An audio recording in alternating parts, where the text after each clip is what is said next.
गुन्हा रद्द करून संबंधितांवर कारवाईची मागणी, अन्यथा बेमुदत उपोषणाचा इशारा। रोहित छत्तीसी, तालुका अहिल्यानगर, जिल्हा अहिल्यानगर येथे दाखल झालेला गुन्हा खोटा असल्याचा आरोप करत तो तत्काळ रद्द करून संबंधितांवर कारवाई करावी अशी मागणी समस्त आंबेडकरी समाजाच्या वतीने पोलीस अधीक्षक अहिल्यानगर यांना निवेदनाद्वारे करण्यात आली आहे।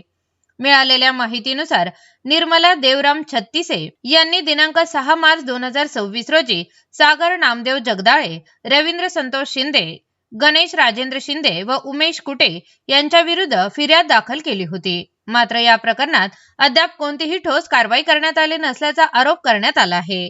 तसेच या प्रकरणातील गैर अर्जदारांनी निर्मला छत्तीसे यांच्या पती देवराम छत्तीसे यांना रोहित छत्तीसे येथील महेश हॉटेलमध्ये बोलावून एसपी साहेब आमच्या ओळखीचे आहेत, तुम्ही काहीही केले तरी आम्हाला अटक होणार नाही अशी धमकी देत दाखल केलेली केस मागे घेण्याचा दबाव टाकल्याचा आरोप आहे। दरम्यान सागर नामदेव जगदाळे यांनी प्रशांत देवराम छत्तीसे यांच्या नावावर दिनांक 7 मार्च 2026 रोजी गुन्हा रजिस्टर नंबर 182/2026 असा खोटा गुन्हा दाखल केल्याचा गंभीर आरोप करण्यात आला आहे। संबंधित घटनेच्या वेळेस प्रशांत छत्तीसे व इतर 4 जण तालुका पोलीस स्टेशन मध्ये उपस्थित होते असा दावा करण्यात आला आहे।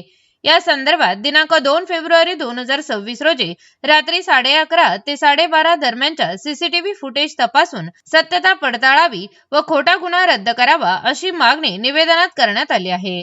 तसेच संबंधित गैर अर्जदारांवर कठोर कायदेशीर कारवाई करून त्यांना तत्काळ अटक करण्यात यावी अशी मागणी करण्यात आली आहे।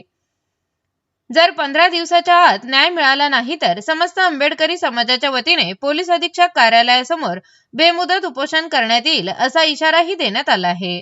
2026 रोजी आपण एट्रॉसिटी ॲक्ट अंतर्प्रमाणे सदरील आरोपींवरती गुन्हा दाखल केलेला असून त्या आरोपींना अजूनही अटक नाही।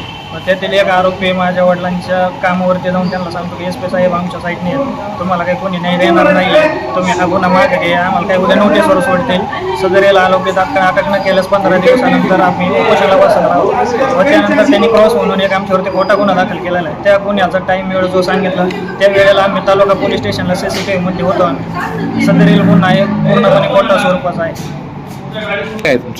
मागणी आरोपींना तात्काळ अटक करण्याबाबत व आमच्यावरती झालेला गुन्हा खोटा असून त्याची शहानिशा करून तो रद्द करण्यात यावा।